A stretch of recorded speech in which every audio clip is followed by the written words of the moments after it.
हाय, hello, नमस्ते. श्री स्वामी समर्थ. पूजा daily ब्लॉगमध्ये आपले स्वागत आहे. आज बघा मी काय करत होती. आज भाजीलाच काय नव्हतं, कारण ह्या आठवड्यात आम्ही बाजारला गेलो नसल्यामुळं भाजी काय करायची रोजच प्रश्न आहे. आणि जीव तर आता उन्हाळ्याचे दिवस चालू झाले, त्याच्यामुळे जीव काय वाटेना झाले. काय बी करा, कसले बी करा, भाजी असो या नसो तरी खाऊ वाटेना झाले. तरी मी मटकीच्या डाळीची आमटी केलती. आणि इकडं कसं माहिती आहे का, गावाकडच्या भागात मटकीच्या डाळीची आमटी असं मटकी भाजून घेऊन करतात. मग मी तशीच केलती.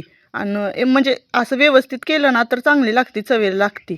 आणि मी भाकरी केल्या नाही, माझ्याकडनं चूक झाली. त्या दिवशी मी भाकरी करायला पाहिजे होत्या, मी चपात्या केल्या. त्याच्यामुळे मटकीच्या डाळीची आमटी काय संपलीच नाही, तशीच राहिली शिल्लक. मग दुसऱ्या दिवशी काय लय स्वयंपाक केला नाही, कारण का रात्रीची मटकीची डाळीची आमटी, चपात्या सगळं शिल्लक होतं, भात वगैरे. मग सकाळी तुकडं वगैरे करायचं होतं, पण तरी पण नाही केलं, कारण का पोरांना जेवायला द्यावं लागतंय म्हणून. चपाती आणि दूध काला द्यावा लागतो म्हणून मी चपात्या केल्या. परत अजून संध्याकाळी तसं सगळं शिल्लक राहिलं. मग संध्याकाळी मी केले तुकडे आणि नुसता मसाले भात. आणि मग सगळ्यांनी तेच खाल्लं.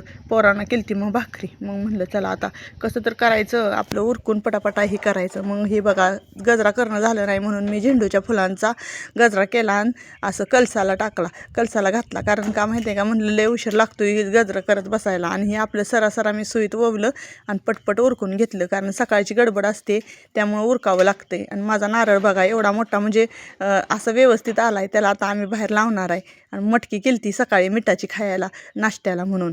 मग परत दुपारनं ब्लाऊज शिवायत बसली, कारण का म्हणलं थोडं थोडं शिवलं पाहिजे ना. आमच्या इकडं काय झालं, उन्हाळ्यामुळं लाईटीचा प्रॉब्लेम भरपूर व्हायला लागला आहे. सकाळी गेलेली लाईट संध्याकाळी 4ला येते, आणि संध्याकाळी अजून जाती 6ला, ती रात्री 8लाच येते. म्हणजे एक दीड तासच लाईट असती.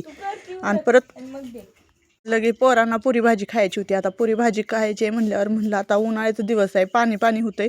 पण मग मी काय केलं माहिती आहे का, मैदा वगैरे घेतला, रवा घेतला, आणि त्याच्यात मी थोडासा ओवा आणि मीठ टाकलं. ओवा का टाकला, कारण का पचायला सोपी जाती म्हणून मी त्या पुऱ्यातनी ओवा जरा टाकला. आणि सगळं पीठ चांगलं घट्ट मिसळून घेतलं. आणि पीठ मळताना मी त्याच्यात मोहन म्हणून तेल कढवून टाकलेलं, कारण का पुऱ्यातनी तेल राहत नाही. किती जरी वेळ ठेवलं ना तर पुऱ्यातनी असं मऊ पुऱ्या लुसलुशीत पडत नाहीत, खुसखुशीत लागतात खायला. म्हणून मी चांगलं पीठ घोळसून वगैरे मळून घेतलं. कारण का कसं असतंय बघा, ओवा टाकल्यानंतर ओवा कसा पचायला एकदम सोपा असतो, म्हणजे पचनक्रिया चांगली होती. आणि मैदा असल्यामुळे उन्हाळ्याच्या दिवसात जड असं वाटतो अन्न खाल्लेलं.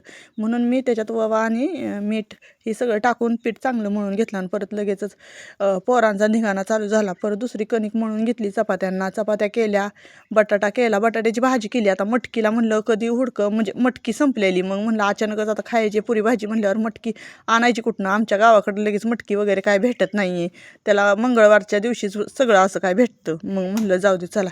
मग मी बटाट्याची भाजी केली. मग बटाटा असा बारीक, म्हणजे बारीक कांदा टमॅटो वगैरे असा चिरून एकदम हॉटेल स्टाईल बटाटा केलता. त्याच्यासाठी म्हणजे रश्याचाच केलता. मग तसा केला बघा. आणि तुम्हाला मी म्हणजे माझ्या मुलीने कांदा चिरलाय, किती बारीक चिरलाय ते पण तुम्हाला मी पुढं शेअर करीन. आणि ते तुम्ही बघा, मग म्हणसाल की कांदा किती बारीक चिरलाय, दिसत सुद्धा नाही. हां, तसाच कांदा चिरला ना तरच भाज्यातनी कळत नाही. आणि आता काय होतं, उन्हाळ्याचे दिवस आहेत, मग भाज्यात जास्त कांदा घातला ना तर भाजी खराब होती. पण आता ह्या भाज्यांना कांदा लागतोच, जसं काय बटाटा वगैरे पुरी भाजीला, म्हणजे असं थोडंफार केलं ना तर व्यवस्थित लागतं. मग मी आलं लसूण पेस्ट त्याच्यात मग खोबरं जरासं टाकून सगळं असं व्यवस्थित भाजी हो का अशी करून घेतली. आणि मग लगेचच पुऱ्या तळायला घेतल्या, चपात्या करून घेतल्या आधी, पोरांना जीव घातलं दुसऱ्या. आणि मग आमच्या पोरांचं पुरी आणि भाजी करून घेतली बघा. आणि त्यांना खायची होती. लय दिवस झालं मम्मी कर मम्मी कर, मग होतच नसतंय, रोजच्या कामातनं आपल्याला वेळच भेटत नसते. मग म्हणलं चला कधी तर लेकरांच्या आवडीचं पण करावं. धन्यवाद. श्री स्वामी समर्थ.